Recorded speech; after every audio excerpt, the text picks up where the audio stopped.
मित्रों, जिज्ञासु की दुनिया कार्यक्रम में आपका फिर से स्वागत है। आज फिर एक नई रोचक और प्रामाणिक जानकारी प्रस्तुत कर रहा हूं कि दक्षिण भारत का भगत सिंह किसको और क्यों कहा जाता है। मित्रों, उस नौजवान का नाम है नारायण राव पवार। इनका जन्म वरंगल में 3 अक्टूबर 1926 को हुआ था। इनकी माता का नाम श्रीमती अनुसुईया बाई तथा पिता का नाम पंढरीनाथ पवार था। 9वीं कक्षा में पढ़ते समय ये आर्य समाज वारंगल के बाल कार्यकर्ता बन गए। वहीं इन्हें अपने धर्म संस्कृति का ज्ञान हुआ। निजाम द्वारा हिंदू प्रजा पर अत्याचार तथा ईसाइयों द्वारा हरिजनों के धर्म परिवर्तन का पता चला। सन 1942 में 10वीं परीक्षा पास की तथा इंटर में पढ़ते समय हैदराबाद के पंडित नरेंद्र जी के भाषण से मुस्लिम कट्टरपंथियों के षड्यंत्रों की जानकारी मिली। महर्षि दयानंद जी के ग्रंथ सत्यार्थ प्रकाश को पढ़कर इनके अंदर देश धर्म के लिए कुछ करने की क्रांतिकारी भावनाएं पैदा हुईं। आपने हैदराबाद में आकर वकालत की पढ़ाई शुरू की। दिसंबर 1947 में फाइनल परीक्षा होने वाली थी। हैदराबाद के निजाम ने भारतीय संघ में शामिल होने से इनकार कर दिया था। आर्य समाज ने पंडित विनायक राव विद्यालंकार व पंडित नरेंद्र जी के नेतृत्व में निजाम शासन के विरोध में आंदोलन प्रारंभ कर दिया था। पंडित नरेंद्र जी की प्रेरणा से नारायण राव पवार ने हैदराबाद स्वतंत्रता आंदोलन में भाग लेने का निश्चय किया। उन्होंने बालकिशन रेड्डी पोचनाथम, शंकरराव कुलकर्णी, गंगाराम व जगदीश जी के साथ क्रांतिकारी दल बना लिया। वकालत की पढ़ाई छोड़ दी। हैदराबाद रियासत में हिंदुओं की जनसंख्या 85% थी, परंतु निजाम उस्मान अली ने हिंदुओं के सामाजिक धार्मिक अधिकार छीन लिए थे। अतः निजाम का अंत करने के लिए इस क्रांतिकारी दल ने निजाम पर बम फेंकने का निर्णय लिया। पवार ने हिंदी में प्रतिज्ञा पत्र लिखा तथा उस पर गंगाराम, जगदीश व नारायण राव पवार ने खून से हस्ताक्षर किए। नारायण राव ने 2 बम अपने कोट की जेब में रखे। एक बम और एक रिवॉल्वर गंगाराम जी को तथा जगदीश जी को दिया और तीनों ने एक विष की शीशी भी अपने पास रख ली कि अगर जीवित पकड़े जाएं तो विष खा करके जान दे दें।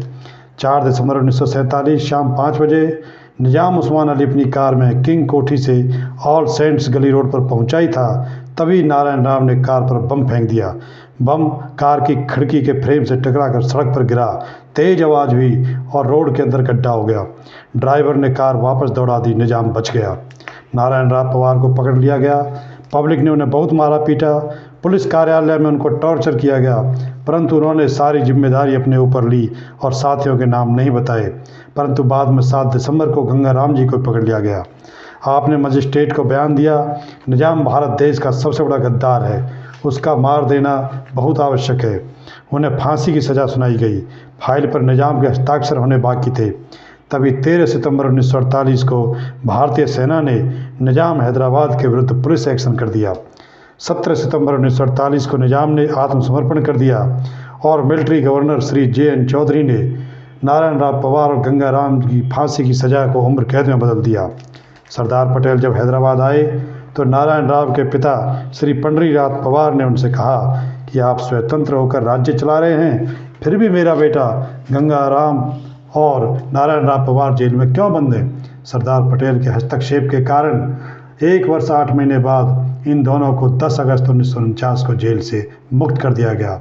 मुक्त होकर आपने 2 वर्ष तक केशव स्मारक विद्यालय हैदराबाद में अध्यापक की नौकरी की। फिर आपने 1951 में BA किया और 1951 में उनका विवाह विजय लक्ष्मी से हुआ। 1954 में उन्होंने वकालत कर ली। फिर आपने Hyderabad state land cooperative bank में नौकरी की और 30 वर्ष बाद 30 अक्टूबर 1984 को सेवानिवृत्त हुए। आपके 4 बेटे और 3 बेटियां हुईं। सन 2010 में इस वीर पुरुष की मृत्यु हो गई। भगत सिंह ने 9 अप्रैल 1929 को सेंट्रल लेजिस्लेटिव असेंबली दिल्ली में बम फेंका था। तब उनकी आयु 21 वर्ष 6 महीना थी। नारायण राव पवार ने 4 दिसंबर 1947 को जब निजाम पर बम फेंका तब उनकी आयु 21 वर्ष 2 महीना थी। दोनों को फांसी की सज़ा हुई। दोनों ने अत्याचारी शासन को चुनौती दी। इसलिए नारायण राव पवार को दक्षिण भारत का भगत सिंह कहा जाता है। मित्रों, 17 सितंबर 2023 को पंडित नरेंद्र भवन हैदराबाद में इस क्रांतिकारी की पुत्री श्रीमती किरण गोजे से मेरी मुलाकात हुई। इस वीडियो को देखने के लिए आपका बहुत बहुत धन्यवाद और फिर एक नई रोचक व प्रमाणिक जानकारी लेकर के आऊँगा। कृपया चैनल को सब्सक्राइब करें, लाइक, शेयर व कमेंट करें।